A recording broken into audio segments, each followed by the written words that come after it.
হাতে সেলাই করা চুড়িগুলো বরাবরই বেশি সুন্দর আর ইউনিক লাগে দেখতে। তো দেখতে পাচ্ছেন একটি হাফ বেলা চুড়িতে কিভাবে এমব্রয়ডারি করে নিয়েছি তা নিয়ে থাকছে আজকের এই ভিডিও। সো হ্যালো এভরিওয়ান, আসসালামু আলাইকুম সবাইকে, ওয়েলকাম টু টেলস অফ হবি।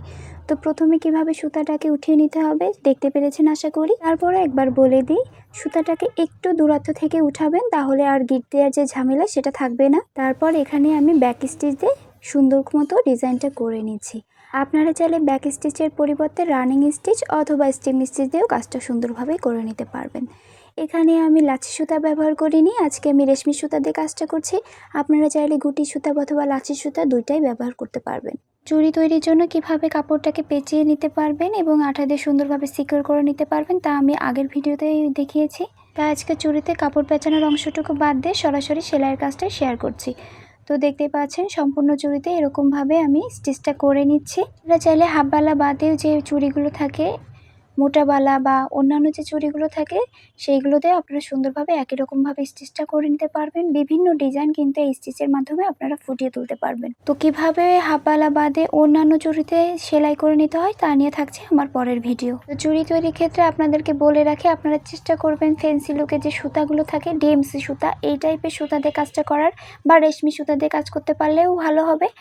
এই সুতা দিয়ে কাজগুলো করার কারণে এইটার লুক অনেক বেশি সুন্দর আসে। যেহেতু চুড়ি একটু শৌখিনভাবে মানুষ ব্যবহার করে, হাতে কাজের চুড়িগুলো আরও অনেক বেশি শৌখিনতার সাথেই মানুষ ব্যবহার করে। তো এই ধরনের শৌখিন কাজের ক্ষেত্রে ডিএমসি সুতা ব্যবহার করলে অনেক বেশি ভালো হয়। ডিএমসি সুতাগুলো আপনারা কোথায় পাবেন সেটা আমি বলে দিচ্ছি। বিভিন্ন অনলাইন পেজে আপনারা এই ডিএমসি সুতাগুলো পেয়ে যাবেন রিজনেবল প্রাইসে। এছাড়াও মার্কেটে যেখানে বিভিন্ন ধরনের সুতা বা চুড়ির বেস, পুঁথি এগুলো বিক্রি হয়, সেখানে খুব রিজনেবল প্রাইসে আপনারা ডিএমসি সুতাগুলো পেয়ে যেতে পারেন। এই চুড়িতে আমি স্টিচ করে নিয়েছি। একটা স্টিচের পরে এখানে একটি ডিপ সবুজ কালারের সুতা নিয়ে তারপরে আবারও একই রকমভাবে রানিং স্টিচ করে দিচ্ছি। তো আপনারা আপনাদের পছন্দ অনুযায়ী যে কোনো স্টিচ করে নিতে পারবেন।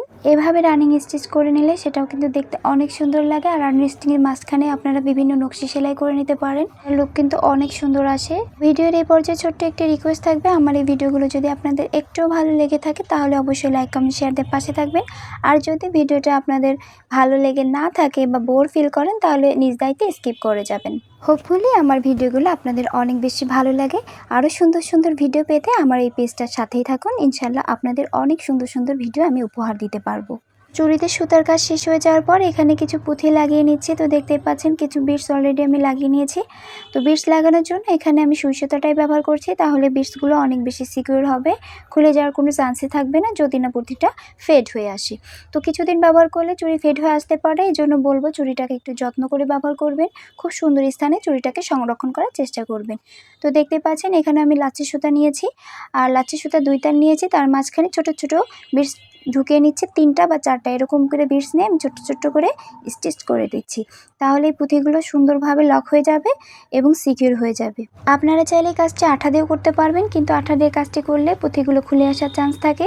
তাই আমি সাজেস্ট করব আপনারা আঠা দেওয়ার আগে এভাবে সুন্দর করে একটু সেলাই করে নেবেন, তারপরে না হয় আঠাটা দিয়ে একটু সিকিউর করে নেবেন, তাহলে কাজটা অনেক বেশি লং লাস্টিং হবে। যেহেতু এই পুঁথি দিয়ে বা সেলাই করে এই চুড়ি তৈরিগুলো খুব শখের বশে করা হয়ে থাকে, তাই কাজগুলোকে একটু সংরক্ষণ করতে হবে সুন্দর করে। ভিডিওর এই পর্যায়ে ছোট্ট একটি রিকোয়েস্ট থাকবে, আমার ভিডিওগুলো যদি আপনাদের একটু ভালো লেগে থাকে তাহলে লাইক, কমেন্ট, শেয়ার করে টেলস অফ হবির পাশে থাকবেন। আর যদি পেজটাতে এখনও ফলো নিয়ে দিয়ে থাকেন তাহলে অবশ্যই ফলো দিয়ে পাশে থাকবেন। আর যদি ভিডিওটি ইউটিউব চ্যানেল থেকে দেখে থাকেন তাহলে চ্যানেলটিকে সাবস্ক্রাইব করে পাশে থাকবেন। তো এই যে কথা বলতে বলতে আমার চুড়ি 2টা রেডি হয়ে গেল। কেমন হয়েছে অবশ্যই কমেন্ট করে যাবেন। এই যে আলাদা চুড়িটা রেখেছেন এটাতেও একই রকমভাবে স্টিচ করে নেব। তো আজকে এই পর্যন্তই, ভালো থাকবেন, আল্লাহ হাফেজ।